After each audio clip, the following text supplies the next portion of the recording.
Stoic philosophers once wrote, "When you arise in the morning, think of what a privilege it is to be alive, to breathe, to think, to enjoy, to love."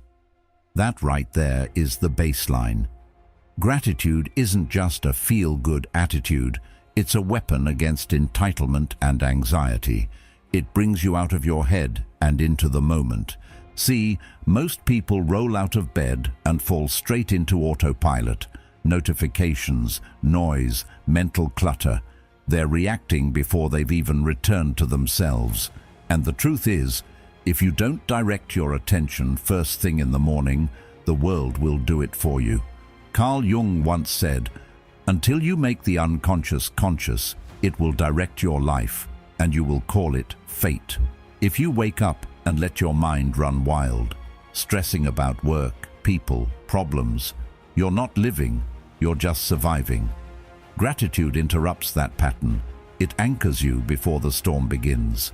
And let's be honest, most of us forget how rare and fragile this thing called life really is.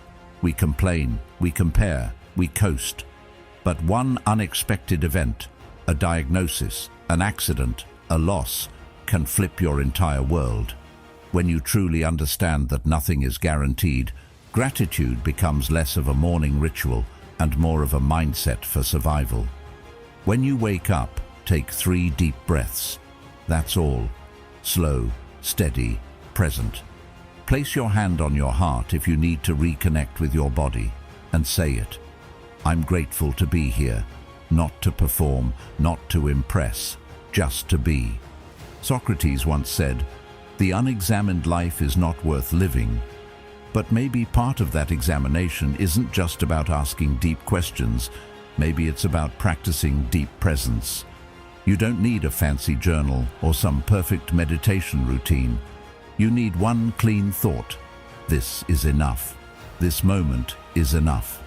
And from that seed of enoughness, you grow into a person who doesn't need chaos to feel alive. You start approaching your day with a quieter kind of strength, the kind rooted in stillness, not speed. There's a big difference between starting the day from pressure and starting it from purpose. One feels like drowning, the other feels like clarity. And that shift begins with intention. When you wake up with gratitude, you stop chasing peace all day, because you've already started with it. Think of it like tuning your inner frequency. When you're tuned into appreciation, the things that usually irritate you, traffic, interruptions, delays, they lose their grip. Because you're not reacting from lack, you're responding from wholeness. Even Aristotle spoke to this when he said, "Happiness depends upon ourselves." Not in a selfish, egotistical way, but in the, have you ever noticed how the first few moments after you wake up set the mood for your entire day? Most people reach for their phones, check messages, or start worrying about tasks before they've even taken a breath.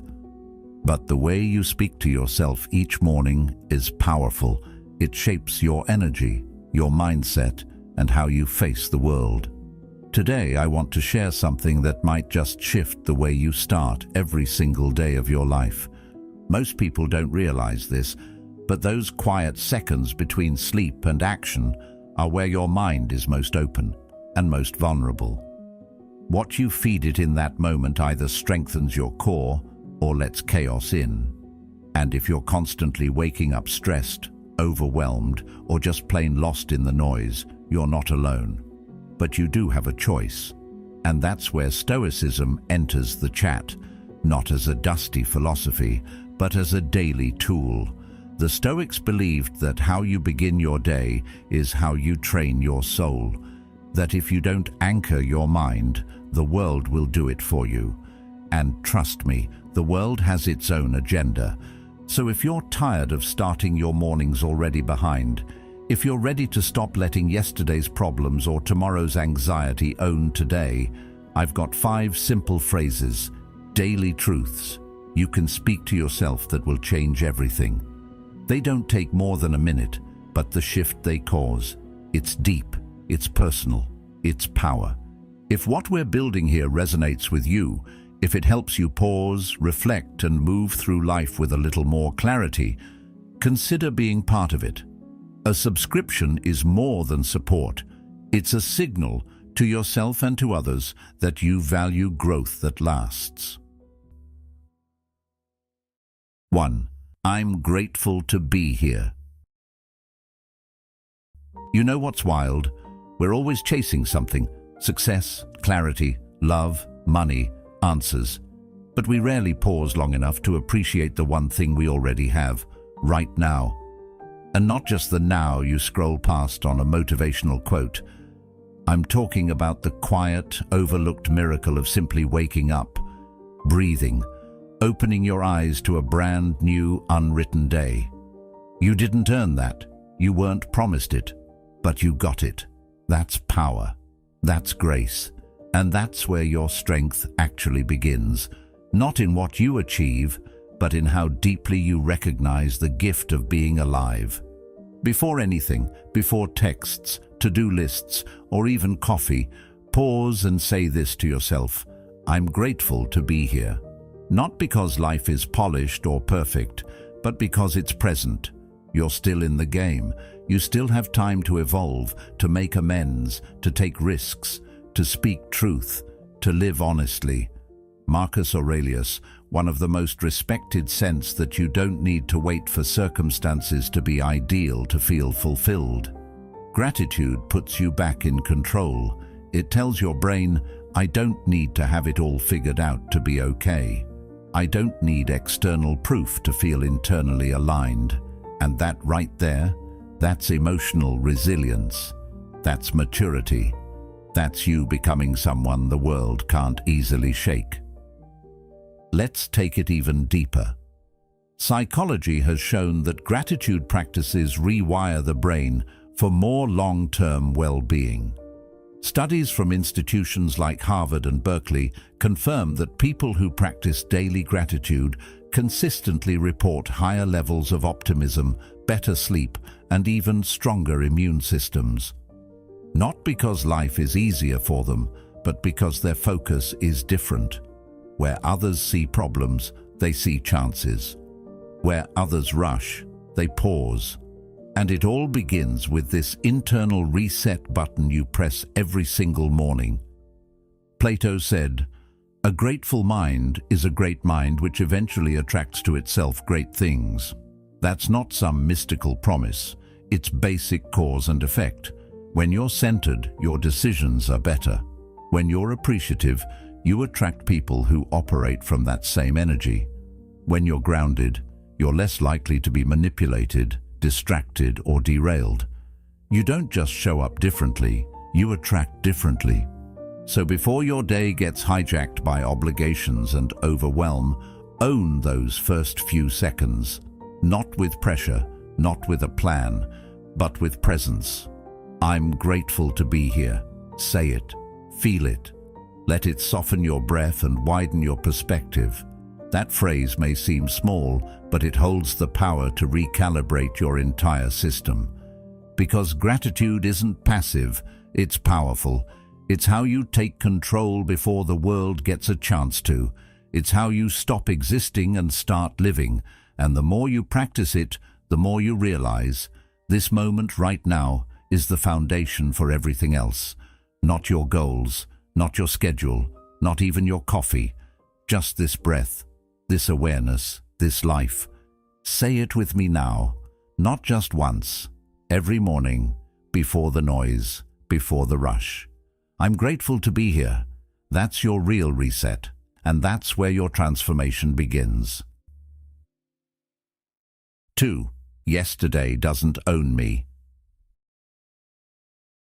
You ever notice how some people wake up already tired? Not because they didn't sleep, but because they never really let go of yesterday? Their bodies rested, but their minds still spinning, replaying everything that didn't go right. That one thing they wish they said differently, that moment they wish didn't happen.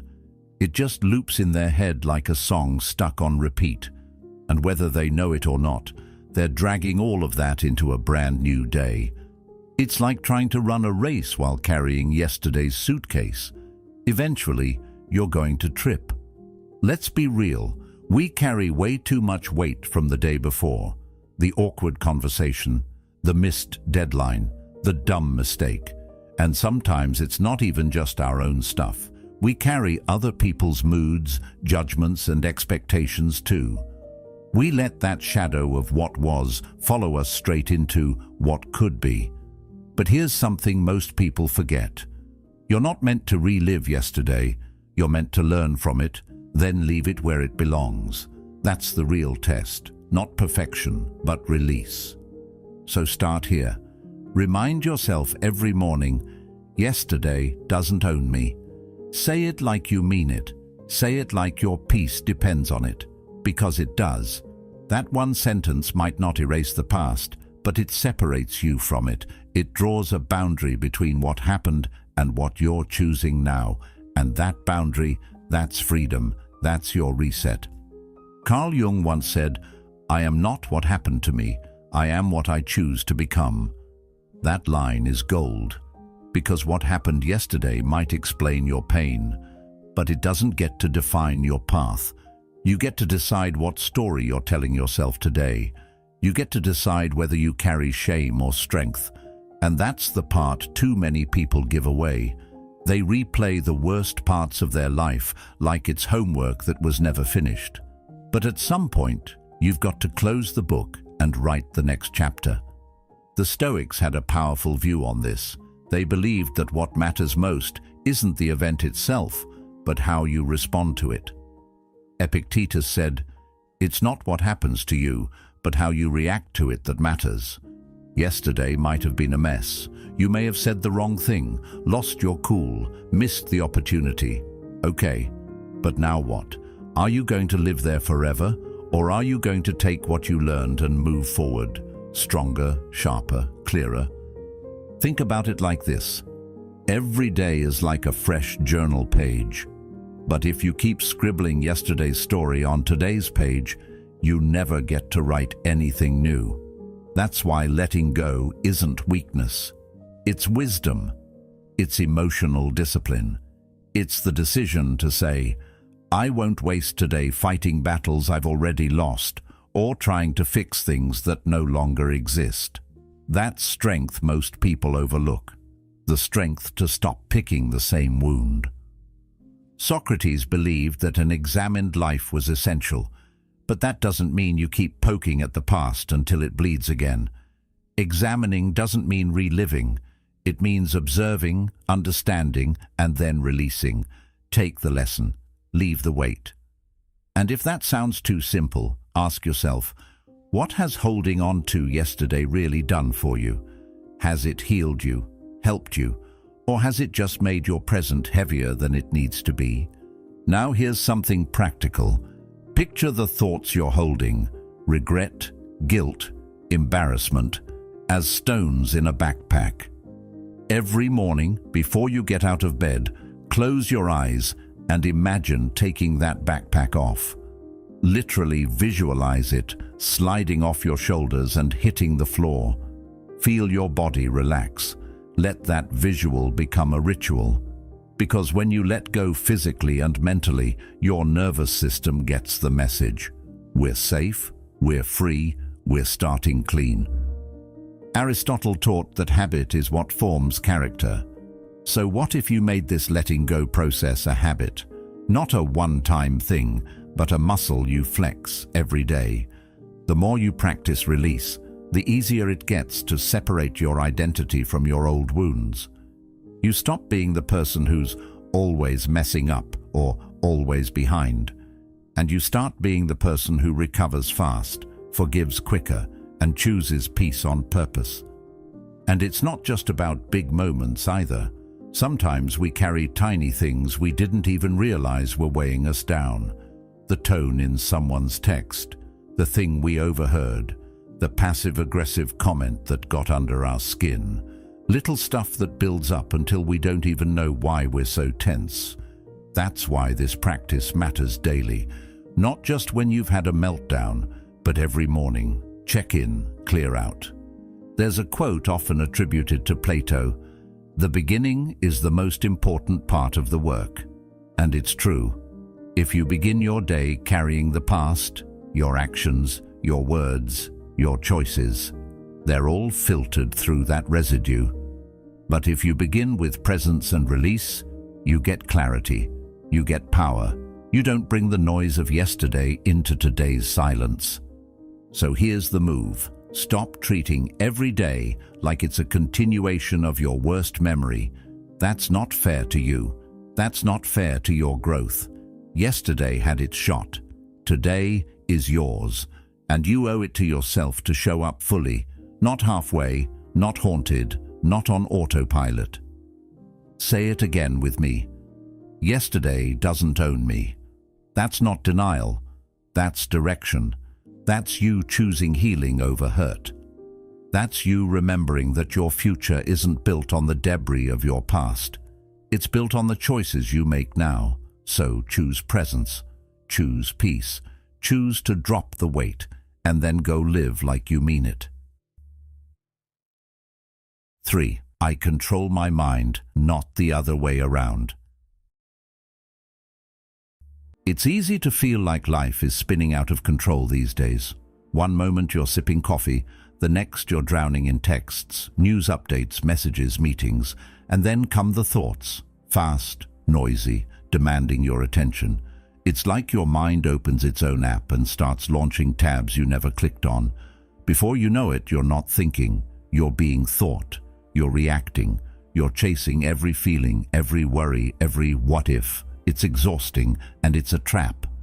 The Stoics saw this coming centuries ago. They knew that the chaos outside isn't nearly as dangerous as the chaos inside. That's why they trained daily to master their minds before the world could. Marcus Aurelius said, "You have power over your mind, not outside events. Realize this, and you will find strength." That right there is the core of all personal power. Not in controlling others, not in controlling every outcome, but in controlling the only thing you ever really could, your response. And that's where your morning comes in. Before the world wakes up and starts screaming, there's this tiny window of silence, a pause. And what you do in that pause sets the tone for everything. So here's your anchor. Say this to yourself. I control my mind. Say it before your phone, before your tasks, before your thoughts start spinning. Say it with your whole chest. Because when you claim that truth early, you build a shield that lasts all day. Carl Jung once wrote, "Who looks outside dreams, who looks inside awakes." That's not just poetry, it's a blueprint. Most people go through their day completely outward focused, pulled by noise, comparison, ego, status. But the moment you shift your gaze inward, even for 60 seconds, you start to wake up.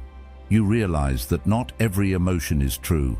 Not every thought deserves your attention. Your mind might be busy, but you don't have to be. Here's something simple you can try. First thing in the morning, just sit still. 1 minute, nothing fancy, no music, no scrolling, just you and your breath. Inhale slowly, exhale slower, and as the thoughts come, and they will, let them pass like clouds.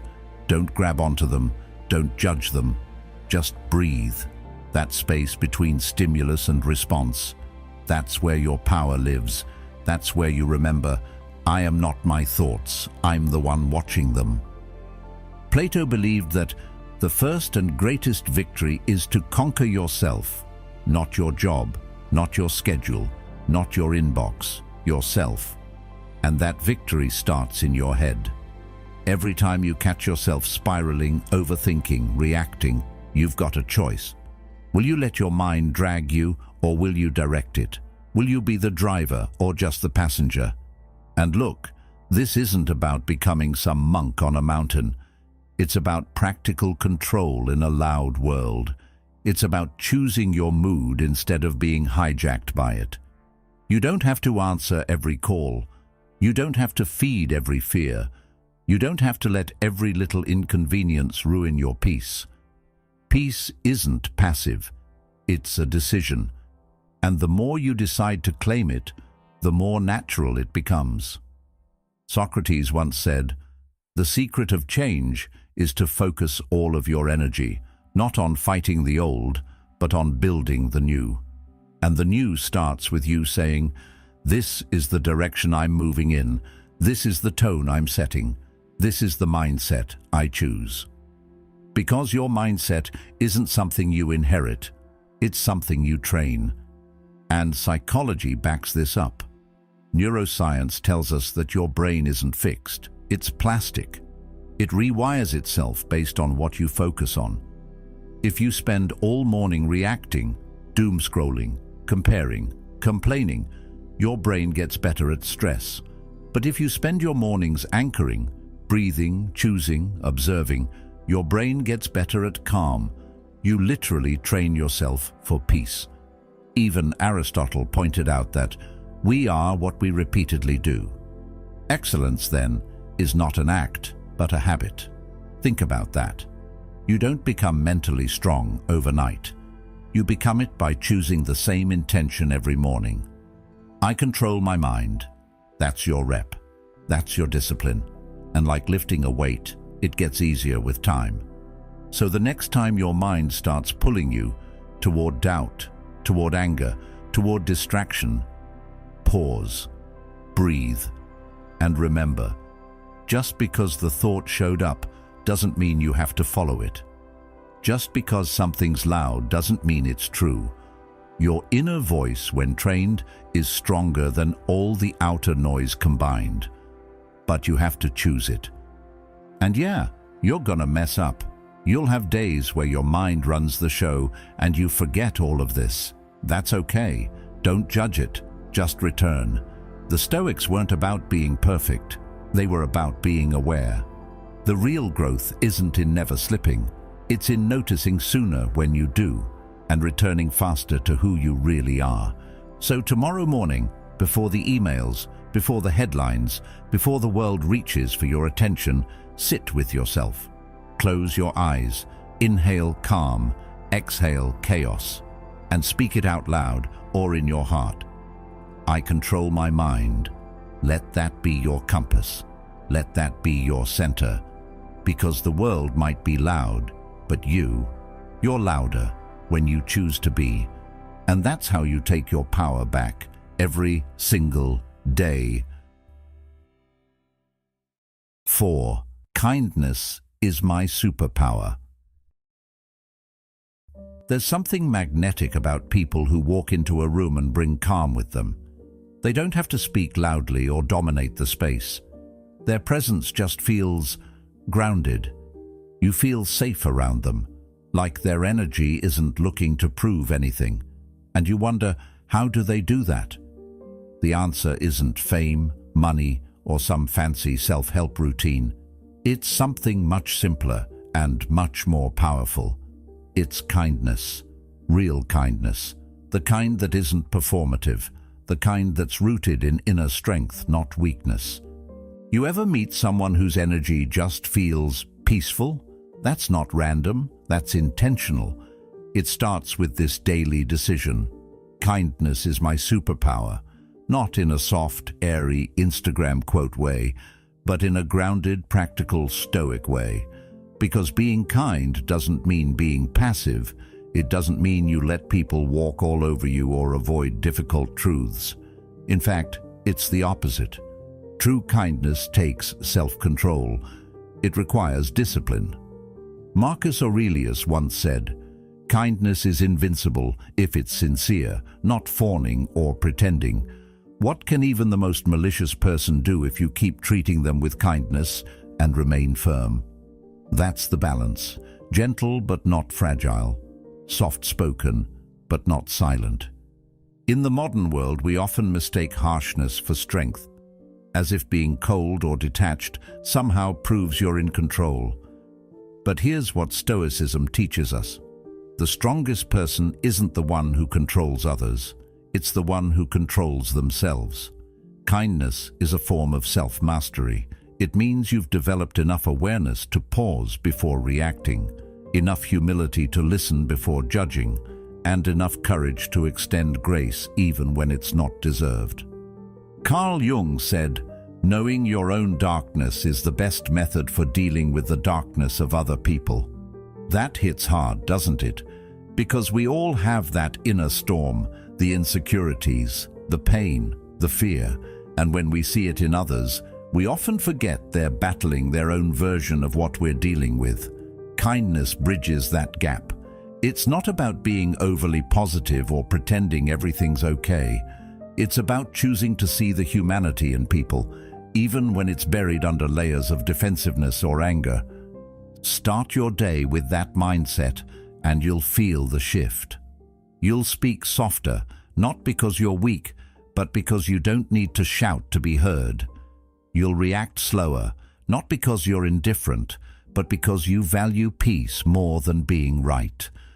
And you'll lead with patience, not because you don't care, but because you understand that transformation takes time, yours and everyone else's.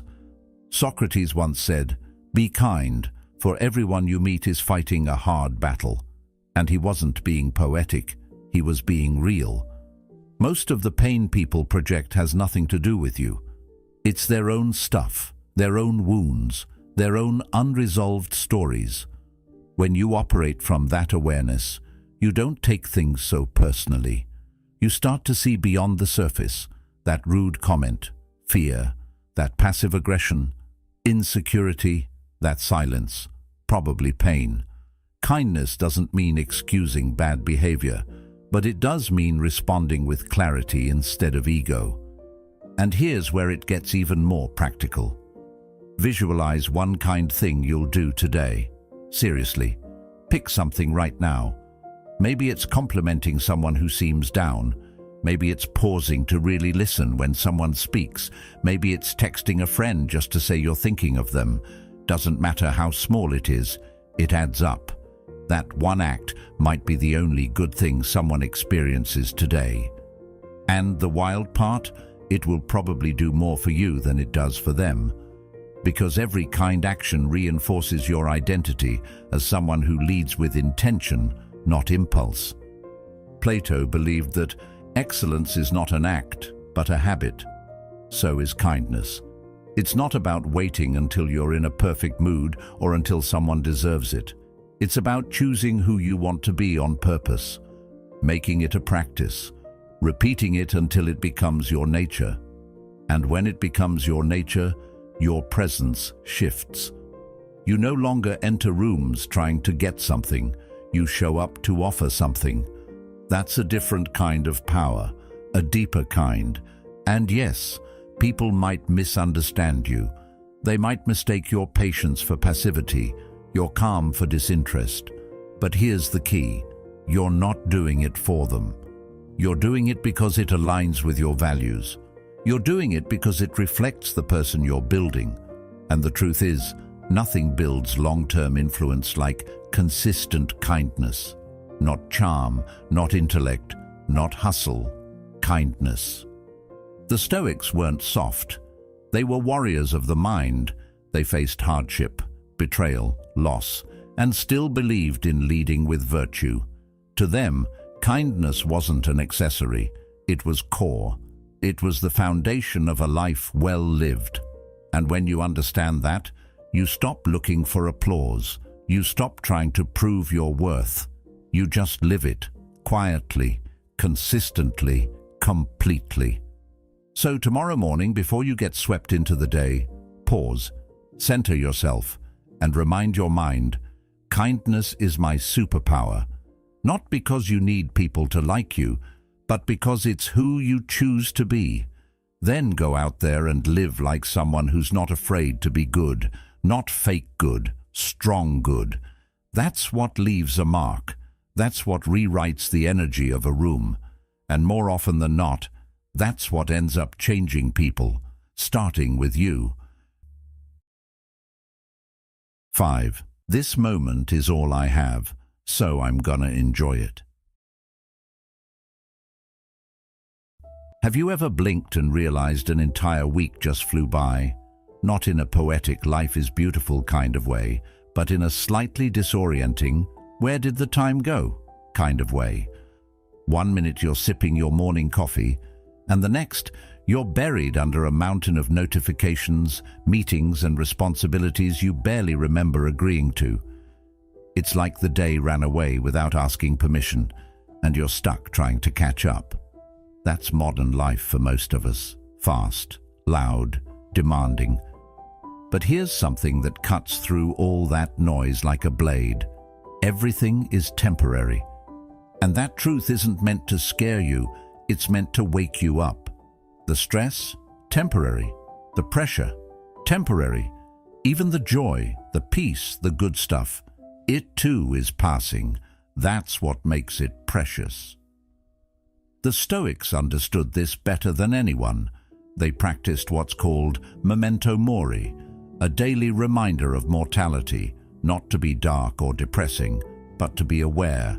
Because when you realize nothing is guaranteed, not tomorrow, not even the next hour, you start treating the present moment with more respect. Plato once said, "Time is the moving image of eternity." That hits differently when you think about how little of it we actually use well.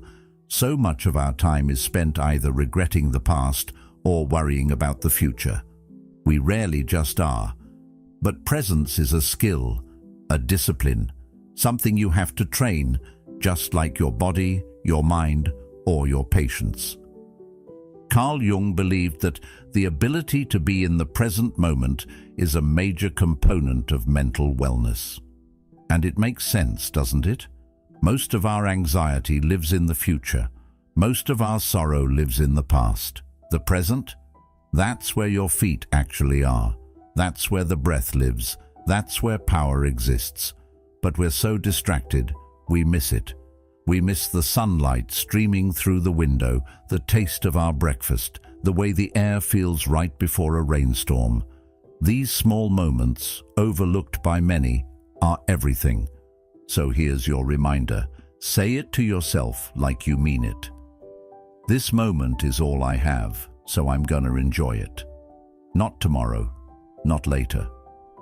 Now this cup of coffee, this quiet space before the kids wake up, this conversation you're having with a friend where, for once, nobody's checking their phone. Life isn't waiting to start. It's happening right now.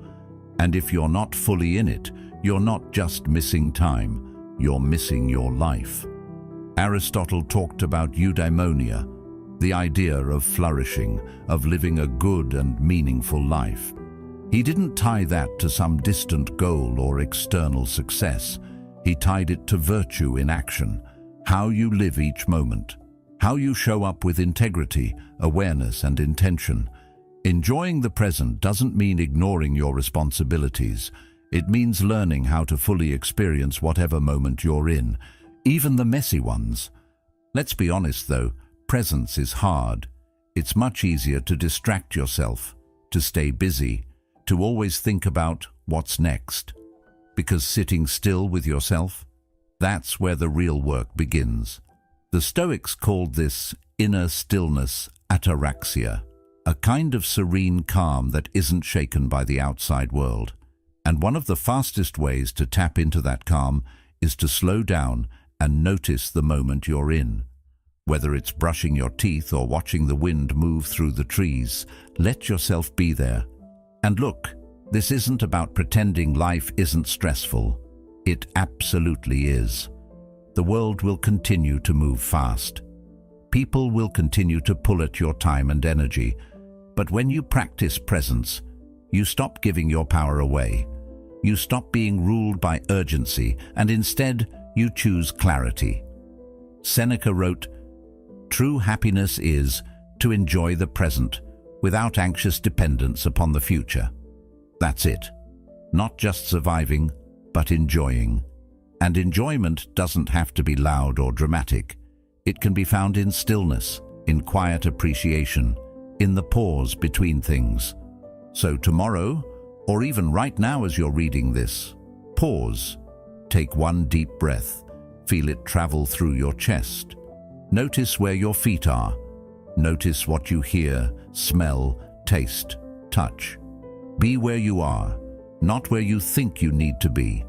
Presence is power because it brings you back to yourself.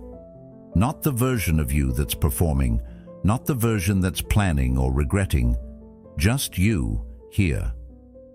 Socrates, the master of questioning everything, once asked, "How can you wonder your travels do you no good when you carry yourself around with you?" The truth is, it doesn't matter where you are or what you're doing. If you can't be present, nothing will satisfy you. Not success, not status, not escape. That's why presence isn't optional, it's essential. You want more fulfillment, more connection, more peace?